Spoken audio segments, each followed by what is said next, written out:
अस्सलाम वालेकुम। इस वीडियो में हम पढ़ेंगे impact of industrial waste effluent on plants. तो चलें स्टार्ट करते हैं। पहले हम इसमें देखेंगे इंडस्ट्रियल वेस्ट एफ्लुएंट किसे कहते हैं।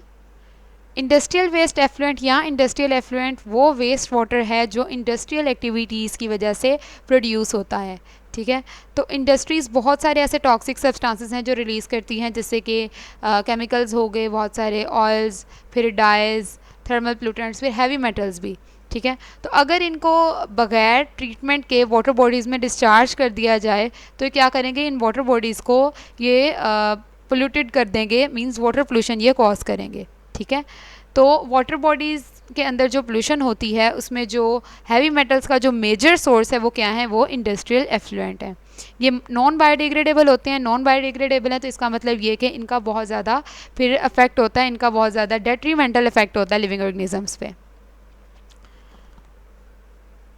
अच्छा, अब ये या तो वाटर बॉडीज़ में डिस्चार्ज होके उनको पोल्यूटेड कर रहे हैं, या ये क्या करेंगे, अगर ये डायरेक्टली ओपन लैंड पे डिस्चार्ज हो रहे हैं तो क्या करेंगे, सॉइल की जो कंपोजिशन है उसको चेंज कर देंगे। ठीक है, क्या करेंगे, ये सॉइल की जो है उसकी फर्टिलिटी सॉइल की इसकी वजह से कम हो जाएगी। ठीक है, सॉइल की जो बायोलॉजिकल एक्टिविटी है उसके ऊपर ये उस पर इनका नेगेटिव इफेक्ट होता है। तो मेन जो चीज़ हमने अभी तक देखी है कि इंडस्ट्रियल वेस्ट एफ्लुएंट दो तरह की पोल्यूशन कॉज कर रहे हैं, एक है वाटर पोल्यूशन और एक है सॉइल पोल्यूशन। तो हम देखते हैं किस तरह से ये जो दोनों पोल्यूशन हैं ये प्लांट्स पे किस तरह से इनका अफेक्ट होता है। इंडस्ट्रियल वेस्ट एफ्लुएंट या इंडस्ट्रियल एफ्लुएंट वेस्ट जो है वो वाटर पोल्यूशन का मेजर सोर्स है। ठीक है, और सॉइल पोल्यूशन का भी मेजर सोर्स है।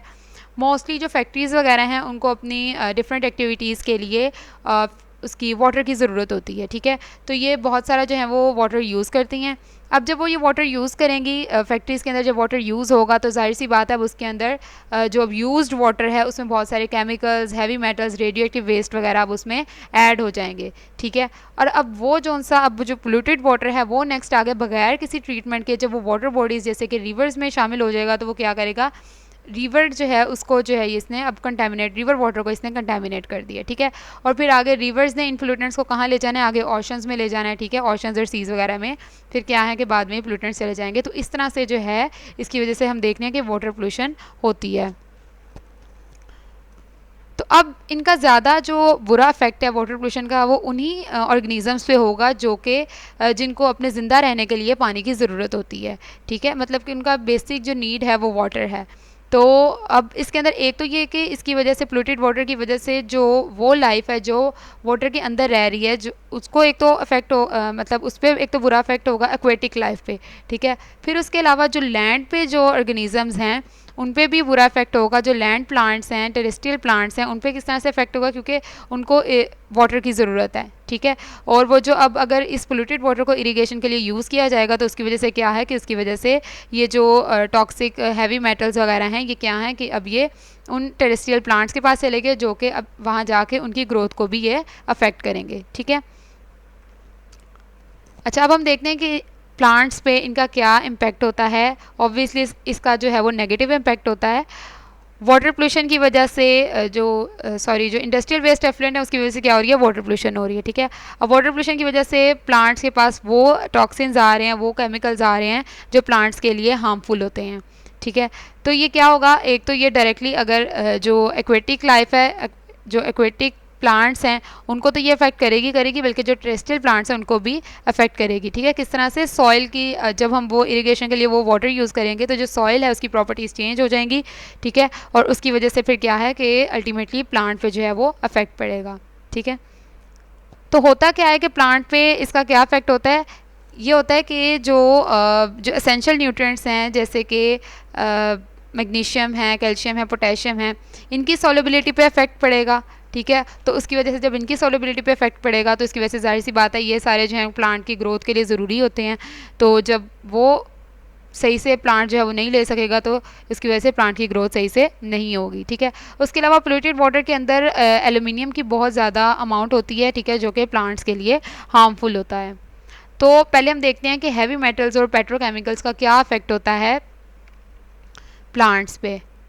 तो जो हैवी मेटल्स हैं जैसे कि हो गया मरकरी है, आर्सेनिक है, ये सारे जो हैं ये क्या करते हैं, ये फोटोसिंथेसिस और ग्रोथ को जो है वो रोक देते हैं। प्लांट्स के अंदर फोटोसिंथेसिस को रोक रहे हैं और ग्रोथ को इनहिबिट कर रहे हैं, ठीक है।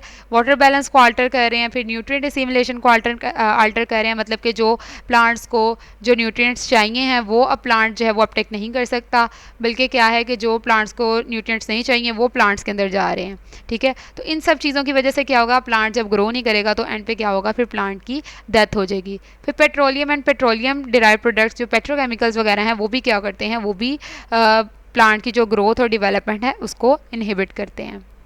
फिर इफेक्ट ऑफ एक्सेसिव न्यूट्रिएंट्स, अब ये जो इंडस्ट्रियल वेस्ट है इसके अंदर जो नाइट्रोजन और फॉस्फोरस की अमाउंट भी बहुत ज़्यादा होती है, ठीक है। और ये न्यूट्रिएंट्स हैं, ये प्लांट को चाहिए भी होते हैं।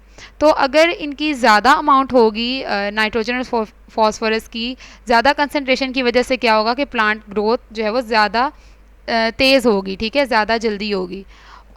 उसकी वजह से फिर क्या होगा कि प्लांट्स जो अब उसकी वजह से जो ग्रो कर रहा है उसके जो लीव्स हैं वो ग्रो होंगे, ठीक है। और उसकी जो ब्रांचेस हैं वो थिन होंगी, ठीक है। एक तो लीव्स और थिन ब्रांचेस जो हैं वो बहुत जल्दी जल्दी जो हैं वो ग्रो करेंगे, लेकिन इसका जो रूट सिस्टम है वो सही से डेवलप नहीं होगा, ठीक है। लीव्स और ब्रांचेस बहुत स्पीडली ग्रो करेंगे जबकि जो रूट सिस्टम है वो सही से डेवलप नहीं होगा, ठीक है।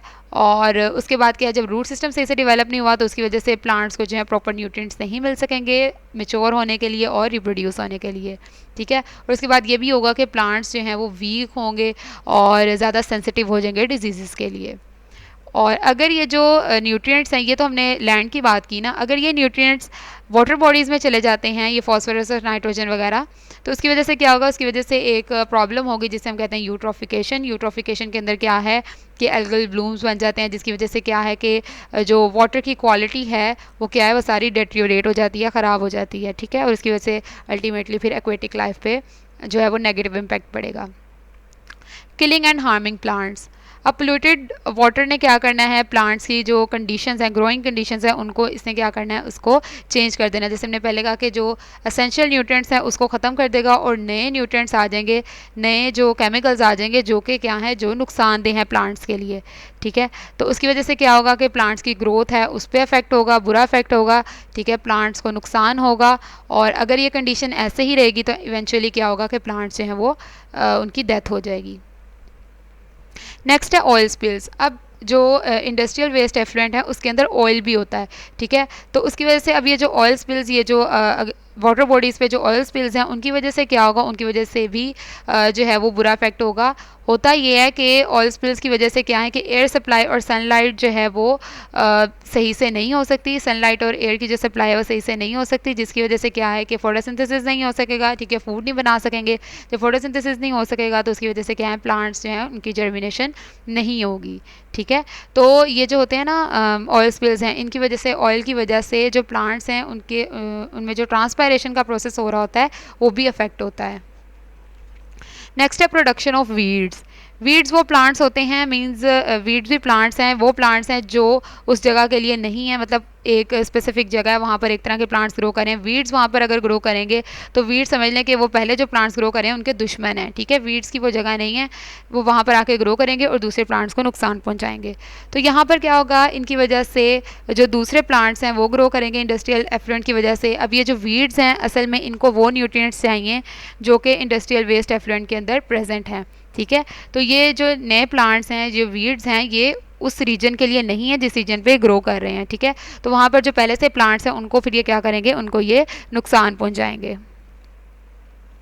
फिर है पॉइजनिंग द सॉइल्स, यहाँ सॉइल पोल्यूशन हो रही है। इसकी वजह से क्या होता है कि इंडस्ट्रियल वेस्ट एफ्लुएंट क्या है, सॉइल क्वालिटी को डेट्रियोरेट कर रहा है, मतलब अगर डायरेक्टली जो है वो उस पर डिस्चार्ज हो रहा है, या फिर अगर जो हम इरिगेशन के लिए जो पोल्यूटेड वाटर यूज़ करें उसकी वजह से भी क्या है, सॉइल क्वालिटी जो है वो डेट्रियोरेट होगी, ख़राब होगी, ठीक है। अब ये जो ख़राब क्वालिटी वाली सॉइल है इसकी वजह से क्या है, जाहिर सी बात है क्रॉप्स वगैरह की प्रोडक्टिविटी पे अफेक्ट होगा। फिर उसके अलावा एक तो क्रॉप्स की प्रोडक्टिविटी पे अफेक्ट हो रहा है, फिर जो लोकल वेजिटेशन है जो वहाँ की, उसको भी ये सॉइल पोल्यूशन जो है वो डिस्ट्रॉय कर देगी।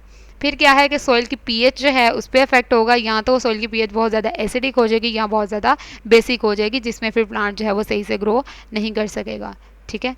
तो ये सारा था हमारा impact of industrial waste effluent on plant growth. उम्मीद है आपको इसकी समझ आई होगी। अगर आपको इसके अलावा कोई और टॉपिक समझना है तो आप कमेंट सेक्शन में बता सकते हैं, और अगर इसमें कोई कन्फ्यूजन है तो वो भी आप पूछ सकते हैं। और इंस्टाग्राम और फेसबुक का लिंक आपको डिस्क्रिप्शन बॉक्स में मिल जाएगा, कमेंट सेक्शन में मिल जाएगा, तो आप वहाँ पर भी कॉन्टेक्ट कर सकते हैं। Thank you.